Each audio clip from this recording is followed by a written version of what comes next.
ಕೋಬ್ಲೆಸ್ಟೋನ್ ಚೌಕದ ಮೇಲೆ ಬೆಚ್ಚಗಿನ ಬೆಳಕನ್ನು ಬಿತ್ತರಿಸುವ ಲ್ಯಾಂಟರ್ನ್ಗಳ ಮೃದುವಾದ ಹೊಳಪನ್ನು ನಾವು ನೋಡುತ್ತೇವೆ. ಮರಗಳ ಮೂಲಕ ಮೃದುವಾದ ಗಾಳಿ ಬೀಸುತ್ತದೆ ಮತ್ತು ಜನಸಮೂಹವು ನಿರುತ್ಸಾಹದಿಂದ ಕೂಡಿರುತ್ತದೆ.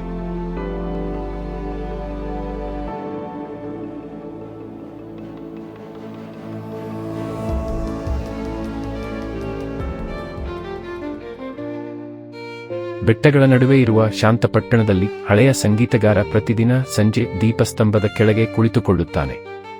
ಅವನ ಪಿಟೀಲು ಧರಿಸಿರುವ ಮತ್ತು ಹವಾಮಾನ ಹೇಳಲಾಗದ ಕತೆಗಳ ಜೀವಿತಾವಧಿಯನ್ನು ಹಿಡಿದಿಟ್ಟುಕೊಳ್ಳುತ್ತದೆ. ಪಟ್ಟಣವಾಸಿಗಳು ಒಟ್ಟುಗೂಡಿದರು. ಅವರ ಮುಖಗಳು ಲ್ಯಾಂಟರ್ನ್ಗಳ ಹೊಳಪಿನಿಂದ ಪ್ರಕಾಶಿಸಲ್ಪಟ್ಟವು, ಶಬ್ದದಿಂದ ಅಲ್ಲ, ಆದರೆ ಅವರು ಹೆಸರಿಸಲು ಸಾಧ್ಯವಾಗದ ಯಾವುದೋ ಉಪಸ್ಥಿತಿಯಿಂದ.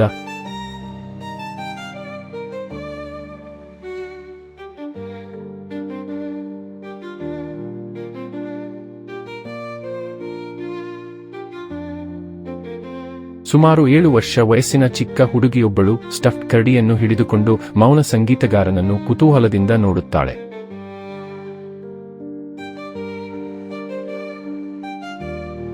ಅವಳ ತಾಯಿ ಅವಳ ಭುಜದ ಮೇಲೆ ಕೈ ಹಾಕುತ್ತಾಳೆ, ಆದರೆ ಮಗು ಮುಂದೆ ಹೆಜ್ಜೆ ಹಾಕುತ್ತದೆ. ಅವಳ ಕುತೂಹಲವು ಅವಳ ಸಂಕೋಚವನ್ನು ಮೀರಿಸುತ್ತದೆ.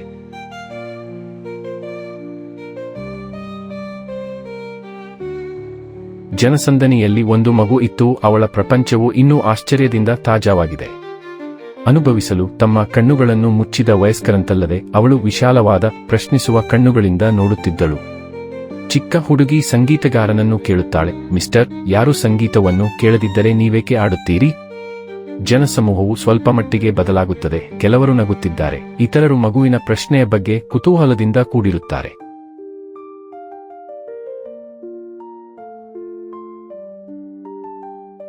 ಸಂಗೀತಗಾರನು ವಿರಾಮಗೊಳಿಸುತ್ತಾನೆ, ತನ್ನ ಬಿಲ್ಲನ್ನು ತಗ್ಗಿಸುತ್ತಾನೆ ಮತ್ತು ಹುಡುಗಿಯ ನೋಟವನ್ನು ಒಂದು ರೀತಿಯ ನಗುವಿನೊಂದಿಗೆ ಭೇಟಿಯಾಗುತ್ತಾನೆ.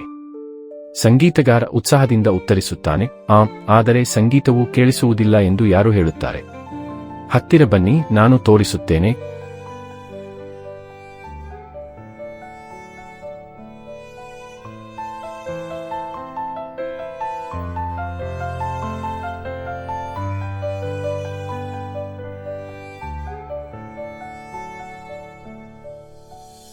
ಮಗು ಕೆಲವು ಎಚ್ಚರಿಕೆಯ ಹೆಜ್ಜೆಗಳನ್ನು ಮುಂದಕ್ಕೆ ತೆಗೆದುಕೊಳ್ಳುತ್ತದೆ.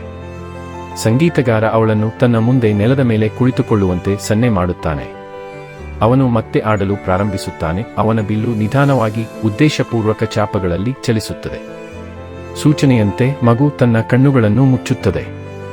ಸಂಗೀತಗಾರನ ಚಲನೆಗಳು ಸ್ಟ್ರೀಮ್ನಂತೆ ದ್ರವವಾಗಿತ್ತು ಮತ್ತು ಗಾಳಿಯಲ್ಲಿ ಮೌನವು ಭಾರವಾಗಿ ತೂಗಾಡುತ್ತಿದ್ದರೂ ಏನೋ ಕಲಕಿತು. ಮಗುವು ಉಷ್ಣತೆಯನ್ನು ಅನುಭವಿಸಲು ಪ್ರಾರಂಭಿಸಿತು. ಒಂದು ಲಯವು ಭೂಮಿಯಿಂದಲೇ ಏರುತ್ತದೆ.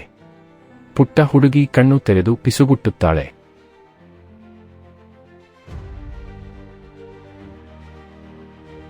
ನಾನು ಅದನ್ನು ಕೇಳಿದೆ ಎಂದು ನಾನು ಭಾವಿಸುತ್ತೇನೆ, ಆದರೆ ಅದು ಸಂಗೀತವಲ್ಲ, ಅದು ನೆನಪುಗಳು. ಸಂಗೀತಗಾರನ ಸ್ಮೈಲ್ ಹಿಗ್ಗುತ್ತದೆ. ಅವನ ಕಣ್ಣುಗಳು ಬುದ್ಧಿವಂತಿಕೆಯಿಂದ ಸುಕ್ಕುಗಟ್ಟುತ್ತವೆ. ಸಂಗೀತಗಾರ ಹೇಳುತ್ತಾರೆ, ನಿಖರವಾಗಿ ಎಲ್ಲ ಹಾಡುಗಳನ್ನು ಕೇಳಲು ಅಲ್ಲ, ಅತ್ಯುತ್ತಮ ಮಧುರವನ್ನು ಅನುಭವಿಸಲಾಗುತ್ತದೆ. ನಮ್ಮ ಜೀವನದ ಬಟ್ಟೆಯಲ್ಲಿ ನೇಯಲಾಗುತ್ತದೆ. ಅವರು ನಮಗೆ ಪ್ರೀತಿ, ಭರವಸೆ ಮತ್ತು ಜೀವನವನ್ನು ಅರ್ಥಪೂರ್ಣಗೊಳಿಸುವ ಎಲ್ಲ ವಿಷಯಗಳನ್ನು ನೆನಪಿಸುತ್ತಾರೆ.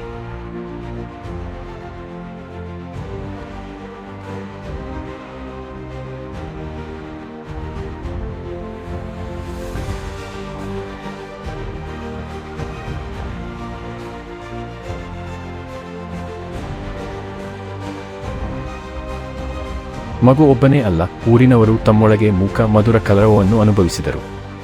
ಇದು ಅವರ ಸ್ವಂತ ತಯಾರಿಕೆಯ ಹಾಡು, ನೆನಪುಗಳು, ಕನಸುಗಳು ಮತ್ತು ದೀರ್ಘಕಾಲ ಮರೆತು ಹೋದ ಭಾವನೆಗಳ ಸ್ವರಮೇಳ. ಮಗು ತನ್ನ ತಾಯಿಯ ಬಳಿಗೆ ಮರಳುತ್ತದೆ. ಅವರು ಅವಳನ್ನು ಹತ್ತಿರ ತಬ್ಬಿಕೊಳ್ಳುತ್ತಾರೆ. ಸಂಗೀತಗಾರನು ನುಡಿಸುವುದನ್ನು ಮುಂದುವರೆಸುತ್ತಾನೆ. ಅವನ ಮುಖವು ಪ್ರಶಾಂತವಾಗಿರುತ್ತದೆ.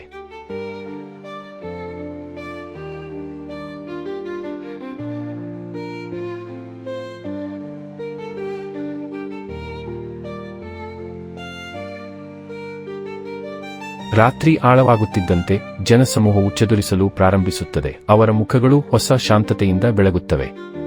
ಮಗು ಸಂಗೀತಗಾರನತ್ತ ಕೈ ಬೀಸುತ್ತದೆ. ಅವರು ಪ್ರತಿಯಾಗಿ ಮೃದುವಾಗಿ ತಲೆದೂಗುತ್ತಾರೆ. ಆ ಸಂಜೆ ಮಗು ಆಳವಾದದ್ದನ್ನು ಕಲಿತುಕೊಂಡಿತು. ನಿಜವಾದ ಸೌಂದರ್ಯವು ಯಾವಾಗಲೂ ಹೊಳೆಯುವುದಿಲ್ಲ ಮತ್ತು ನಿಜವಾದ ಸಂಗೀತವು ಯಾವಾಗಲೂ ಧ್ವನಿಸುವುದಿಲ್ಲ. ಕೆಲವೊಮ್ಮೆ ಅತ್ಯಂತ ಶಕ್ತಿಶಾಲಿ ಮಧುರಗಳು ಹೃದಯದ ಶಾಂತ ಕೋಣೆಗಳಲ್ಲಿ ನುಡಿಸುತ್ತವೆ.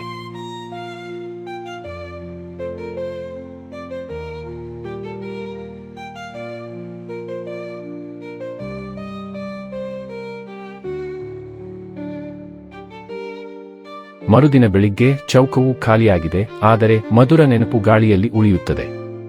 ಮಗು ತನ್ನ ತಾಯಿಯೊಂದಿಗೆ ಕುಳಿತು ತನಗೆ ಅನಿಸಿದ್ದನ್ನು ವಿವರಿಸುತ್ತದೆ.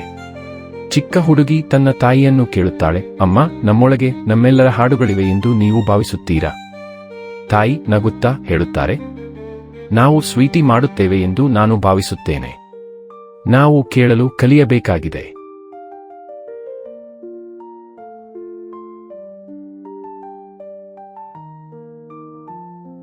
ಆದ್ದರಿಂದ ಮೌನವಾದ ಮಧುರವು ಚದರದಲ್ಲಿ ಅಲ್ಲ, ಆದರೆ ಅವರ ಹೃದಯದಲ್ಲಿ ನುಡಿಸಲ್ಪಟ್ಟಿದೆ. ಜೀವನದಲ್ಲಿ ಅತ್ಯಂತ ಸುಂದರವಾದ ವಿಷಯಗಳು ಸಾಮಾನ್ಯವಾಗಿ ನಾವು ನೋಡಲು ಅಥವಾ ಕೇಳಲು ಸಾಧ್ಯವಿಲ್ಲ, ಆದರೆ ಅನುಭವಿಸುವುದಿಲ್ಲ ಎಂದು ನೆನಪಿಸುತ್ತದೆ.